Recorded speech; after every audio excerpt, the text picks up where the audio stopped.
Salam alaikum à toutes et tous et très heureux de pouvoir vous adresser cette vidéo de plus ce matin aussi. Quel agréable plaisir de vous retrouver la famille.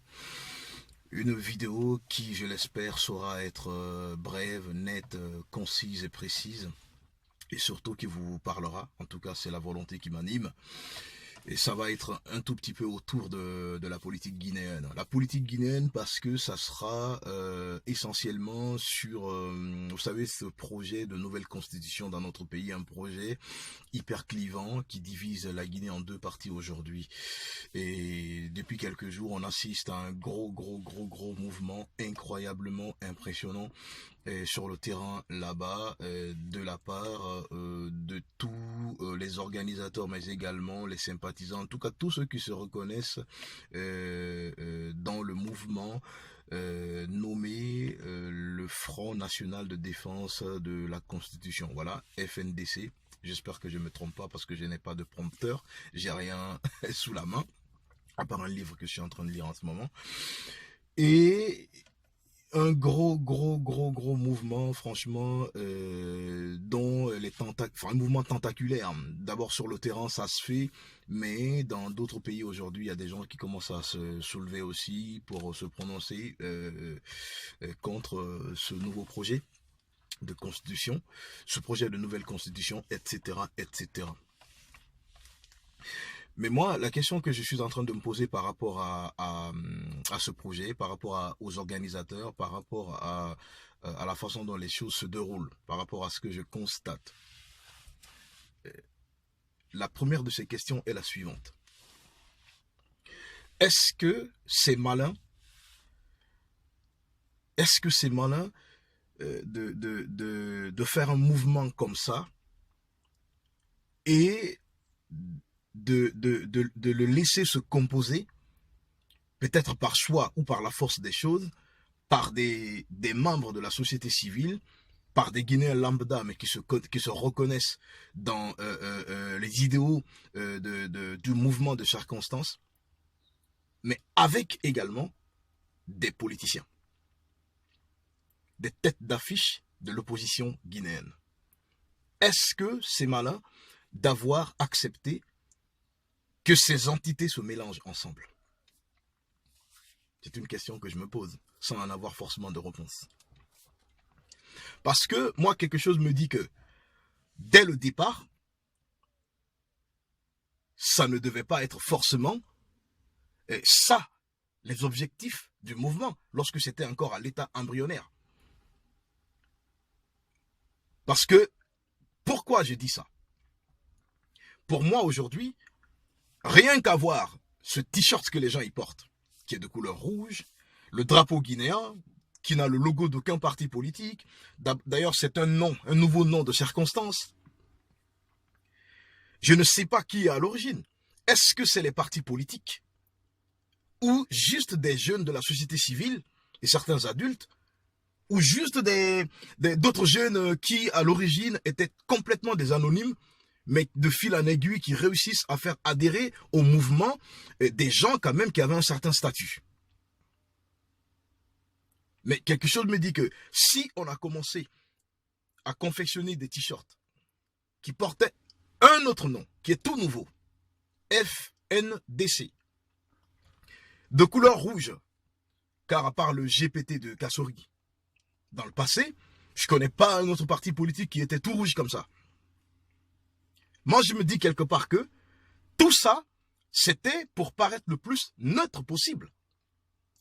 Mais est-ce que c'est malin, aujourd'hui, que ce mouvement, apparemment, je dirais pas soit pris en otage, mais en tout cas, dès qu'on pense au mouvement, on voit d'abord des têtes d'affiche de l'opposition guinéenne, des leaders politiques. Parce que pour moi, ça, par exemple, est quelque chose qui est facile à exploiter par le pouvoir en place, partout où le président de la République voyage. C'est facile de montrer un mouvement comme ça. Regardez, ce n'est pas que des citoyens qui se lèvent pour ça. C'est vrai, il y a des citoyens qui, à l'origine, étaient anonymes, mais qui sont en train d'être connus à travers ce mouvement. Mais regardez, ils sont partout avec des leaders politiques. Ce n'est pas un mouvement neutre de citoyens, de la société civile. C'est l'opposition qui change de forme. Ça, c'est très facile. Donc, pour moi, laisser l'opposition récupérer un mouvement comme ça, est-ce que ça sert les jeunes Guinéens épris de justice, épris de la volonté ferme de voir que la Guinée aussi est en train de réussir une transition démocratique et comment dirais-je, que d'autres pourraient avoir comme exemple un jour? Pour moi, laisser à chaque mouvement comme ça, les leaders politiques se mettre à la page, se mettre à l'affiche ou utiliser, j'ai pas envie d'utiliser le mot utiliser, mais bon, c'est celui qui me vient, peu importe, whatever. Utiliser justement les fortes mobilisations de ce mouvement-là pour démontrer leur force de frappe sur le terrain. Est-ce que c'est pas quelque chose qui dessert le mouvement qui, sauf erreur, parce que moi, il y a des infos qui me parviennent parce que je suis pas là-bas, qui, à l'origine, était un mouvement de citoyens neutres, sans couleur politique forcément. Pour moi, est-ce que c'est malin de faire ça? Parce que UFDG, par exemple, le plus grand parti de l'opposition, pour moi, n'a pas forcément besoin d'un mouvement comme ça pour mobiliser du monde. C'est le parti de l'opposition le plus populaire, pour ne même pas dire le seul parti bien populaire. Mais laissez les deux images se mélanger. L'image du leader de l'UFDG, l'image du leader de l'UFR et d'autres partis politiques sur le terrain en Guinée, et l'image de ce nouveau front. Généralement, à chaque fois que de tels mouvements ont été politisés, ça n'a pas fait long feu. Généralement, c'est comme ça. Je ne dis pas que partout où ça a été politisé, ça n'a pas marché, mais généralement, à chaque fois que les deux ont été mélangés, les pouvoirs en place ont su démontrer ou ont su s'y agripper pour dire que ce n'est pas des simples citoyens lambda qui s'associent en mouvement et puis qui sont épris de justice, qui veulent défendre quelque chose de mordicus. Le pouvoir en place réussit toujours à démontrer que non, c'est un mouvement qui est déguisé mais qui joue sur le terrain pour la cause de d'autres partis politiques. Et généralement, ça envenime les choses. Donc moi, la question que je me pose, est-ce que le mouvement a bien réfléchi en faisant cela? Parce que toutes les vidéos que je vois aujourd'hui, c'est vrai qu'on ne voit pas les drapeaux des partis politiques, ni les t-shirts des partis politiques, etc., etc.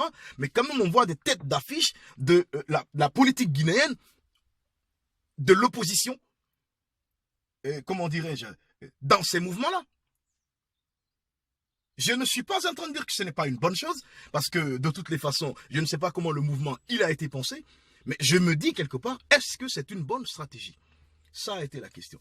L'autre question que je me pose aujourd'hui, pourquoi par exemple Moussa Yoro, vous savez l'animatrice et journaliste radio, pourquoi certains veulent forcément faire passer cette sœur pour une militante de parti politique? Parce qu'elle est peule. Donc quelque part, elle a été photographiée avec des gens et que dans le décor, il y a le leader de l'UFDG. Donc, quelque part, c'est quelqu'un qui roule pour l'UFDG. Est-ce que ça aurait été une certaine Madame Kamara, ou bien Salimata Kaba, ou bien, si vous voulez, Buntura Bibangoura, quelque part, qui était sur une photo comme ça, de telles images auraient été utilisées contre ces noms-là, qui ne sont pas des noms peuls, pour dire que ce sont des gens qui roulent forcément pour l'UFDG. Je me dis que ce sont des raccourcis qui sont très très faciles. Et si la sœur, elle écoute, je l'ai déjà écrit dans un post précédent, enfin dans ce post-là, c'est dans le libellé, je me dis quelque part qu'elle doit tout faire pour essayer de mettre fin à cela. Parce que moi, j'ai une fois écouté Amadou Damaro Camara, et Dieu sait que c'est mon orateur politique préféré aujourd'hui. Je ne dis pas c'est mon homme politique préféré, mais je dis c'est mon orateur politique préféré aujourd'hui. Parce que c'est l'homme avec qui je suis en train d'apprendre de plus en plus que l'éloquence n'a pas besoin d'accent.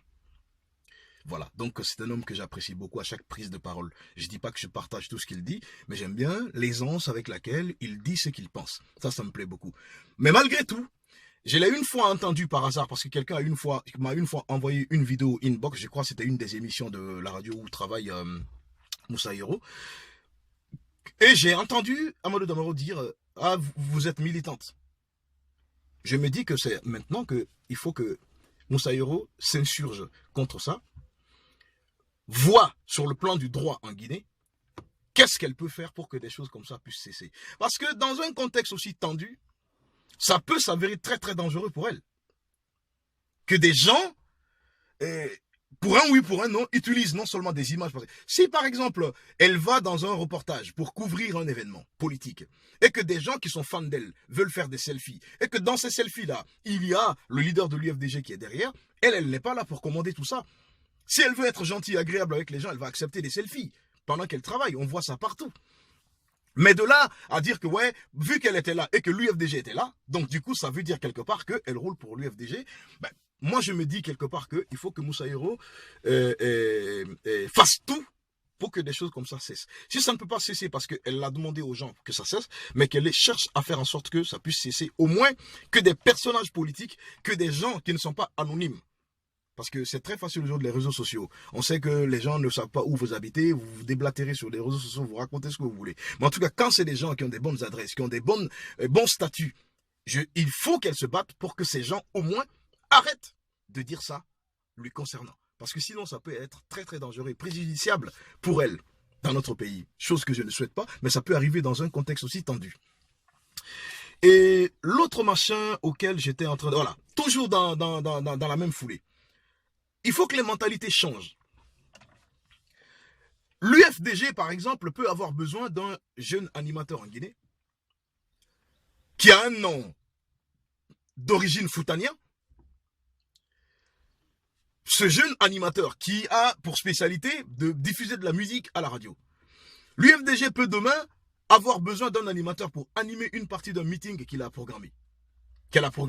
C'est-à-dire, on vient, avant que les discours politiques ne commencent, qu'il y ait quelqu'un qui vienne faire défiler des artistes pour tenir le public en haleine et qui fait son travail d'animateur et qui sera payé pour ce service.